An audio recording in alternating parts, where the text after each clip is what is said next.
Dan kita kembali semula ke Kuala Lumpur waktu untuk kita berkongsi pula tentang ni cerita untuk semua sebenarnya tentang serangan jantung, kepentingan pencegahan dan juga rawatan komprehensif. Jadi kita bersama-sama dengan tetamu kita pada waktu ini. Saya nak perkenalkan Dr. Nur Ashikin Maksari yang merupakan pakar perunding kardiologi Jabatan Perubatan Pusat Perubatan Universiti Malaya. Assalamualaikum. Assalamualaikum. Okey. Baik, kita nak didik masyarakat, semualah kita pun sama kan, ubah gaya hidup, amal pemakanan sihat untuk kesihatan jantung kita. Kita nak minta pandangan daripada doktor terlebih dahulu. Kenapa rakyat Malaysia ni secara umumnya tak dapat nak menjalani cara hidup yang sihat walaupun banyak pendedahan yang terberikan? Kalau untuk makluman semua semalam dilaporkan ramai rakyat Malaysia ni dah cakna tentang kesihatan. Tapi bab makanan tu mungkin susah sikit. Jadi mungkin ini satu isu yang besar yang boleh kita bincang di sini. Mengapa agaknya? Silakan doktor. Terima kasih. Sama. So saya rasa macam you kata yang mereka lebih aware pasal kesihatan berkaitan dengan COVID, tapi mungkin susah berkaitan dengan pemakanan, cara hidup sihat untuk jaga penjagaan jantung. Mungkin COVID ni, the impact dia immediate. Dia nampak sekarang kan. So untuk jaga kesihatan jantung, ini semua jangka masa panjang. So it's more lifestyle, dia kena konsisten dan berpanjangan lah. Tapi saya rasa all these disease, sakit jantung dan juga penjagaan sakit jantung ni boleh prevent stroke juga. So bila kita amalkan cara hidup sihat untuk protect jantung, sebenarnya kita protect banyak lagi aspek kesihatan kita. So macam kita jaga untuk protect stroke dan juga sakit buah pinggang. Kebiasaannya puncanya semua punca yang sama. Sebab dia semuanya lifestyle disease.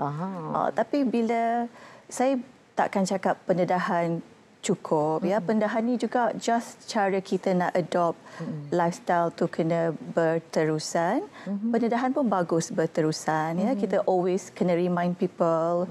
Mungkin kita kena approach cara pendedahan tu dengan berbeza. So ada orang dia punya exposure tu, cara dia suka tu berbeza. Dan juga mungkin kita educate tu lebih. Kadang-kadang bila kita bagi promotion atau kita bagi saran tu terlampau mungkin kalau kita bagi lebih detail kenapa contohnya exercise betul-betul akan protect daripada sakit jantung, mungkin people akan lebih mengikutlah nasihat ni. Dan juga itulah saya lebih kepada education yang lebih detail lah. Kadang orang kata, oh you mesti makan yang sihat. Macam mana exactly makan yang sihat tu? Dekat Malaysia betul lah mencabar sikit because kita punya makan menarik lah kan, banyak makanan yang sedap.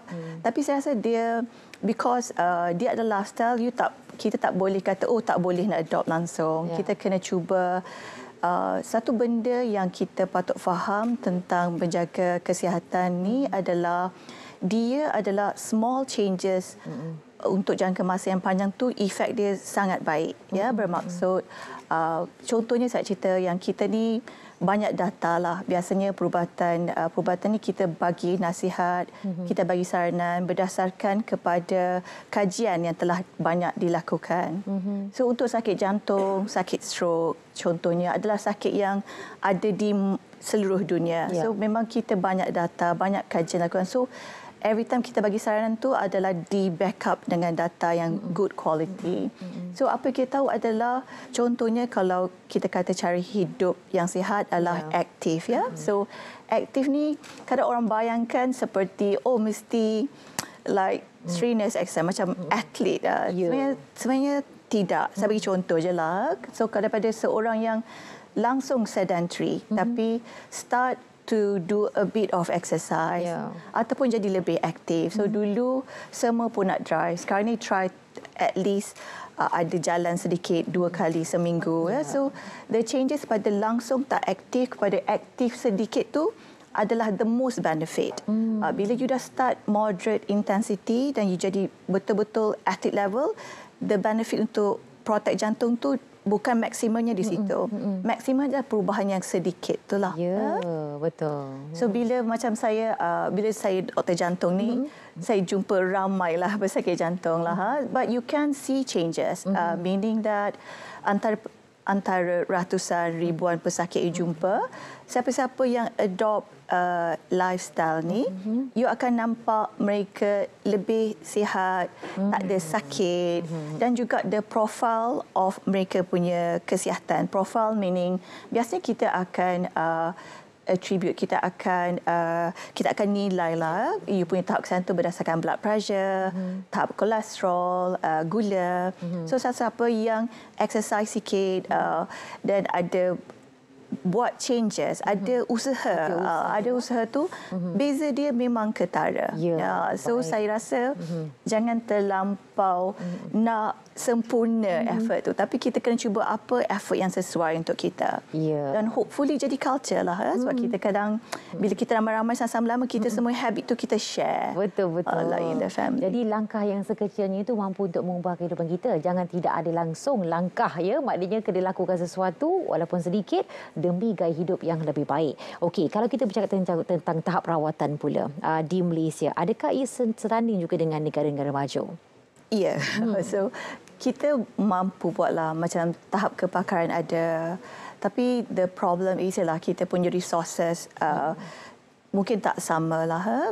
In a way that dia bukan semua hospital lah. Kita limited number hospital yang provide betul-betul quality yang sama lah. So jadi pada saya mungkin effort adalah kita mungkin kena consider lebih include banyak hospital lah supaya kita boleh reach lebih ramai rakyat Malaysia. Contohnya mungkin kepakaran tu lebih banyak di Kuala Lumpur for example, tapi not so, tak berapa cukup dekat negeri bukan dekat Kuala Lumpur lah. So saya rasa mungkin kena banyak lagi hospital yang fokus kalau kita mahu pertingkatkan kesihatan jantung, mungkin kena banyak lagi hospital yang kita panggil fokus untuk rawatan jantung, ya, supaya kita punya reach rakyat Malaysia, reach rakyat Malaysia punya kualiti kesihatan tu lebih tinggi. Tetapi dan juga selain pada kurang pusat pakar jantung secara amnya di luar Kuala Lumpur atau luar kota utama, tapi dekat pusat macam kami punya hospital lah. Saya mudah cakap pasal hospital saya lah. So kami di Pusat Perubatan Yusri Malaya, so kami memang dedicated, ada dedicated cardiology untuk jantung. So kita punya operasi dah lama lah. Tapi even pada kami yang ada tahap pusat pakar jantung pun, kami pun mengalami masalah resources lah. Bermaksud yang kami limited jugalah. Kita tak boleh nak berikan tahap kualiti yang tinggi pada semua orang setiap masa. So kita punya limitation lah. So sometimes kita panggil boleh kita rasa kadang-kadang kita rasa seperti kecewa juga sikit lah, sebab kita nak sangat rawat tetapi ada faktor-faktor yang menghalang, sebab ialah resources, ya, bukan kata tak ada tersedia, tapi kita terlampau kena berhati-hati dalam perbelanjaan yang kita gunakan untuk bagi rawatan kepada pesakit kita. Ya, baik. Ada kekangan di situ, namun begitu tidak mengekang usaha daripada PPM sendiri untuk memberi kesedaran kepada masyarakat berkaitan dengan khususnya Hari Jantung Sedunia peringkat PPM pada tahun ini. Kalau difahamkan 29 September tarikh untuk Hari Jantung Sedunia, tapi maknanya bulan September ini itu yang akan diraikan. Jadi apa yang dilakukan oleh PPM? Okay, so actually Hari Jantung Sedunia peringkat hospital kami ini ada setiap tahun lah. Tapi tahun ni, because saya pengurusi tahun ni, so saya diberi peluang untuk promote kita punya program this year. So sepanjang minggu tersebut, yang 29 tu adalah hari perasmian, tapi itu adalah hari Jumaat. Tapi pada Isnin sampai Khamis, kami ada aktiviti lah. So aktiviti yang pertama ada live stream, webinar lah saya rasa, ya, dekat secara langsung kat kita punya Facebook. So the topik yang kita perbincangkan adalah yang very practical untuk lifestyle changes, ya, seperti macam mana nak berhenti merokok, macam mana nak makan lebih sihat, nak kurangkan stres. All faktor-faktor kita tahu membantu kalau kita handle dengan baik, mengurangkan risiko sakit jantung. So itu adalah kita punya live stream setiap hari sehingga ke hari Jumaat. Kita juga ada pameran lah dekat hospital sendiri, educational punya pameran lah, nak tunjuk all this lifestyle, juga services yang kita bagi. So kadang-kadang bila kita cakap dengan public, kita fokus banyak dengan pencegahan, ya, sebab itu adalah yang banyak public boleh buat untuk membantu protect kesihatan jantung. Tapi kita sebagai doktor, kita juga nak tunjuk apa rawatan kita bagi bila seseorang dapat sakit jantung lah. Dan juga kami juga try to libatkan kanak-kanak supaya it's become aktiviti keluarga. So kami ada pertandingan mewarna supaya kita libatkan satu keluarga lah basically.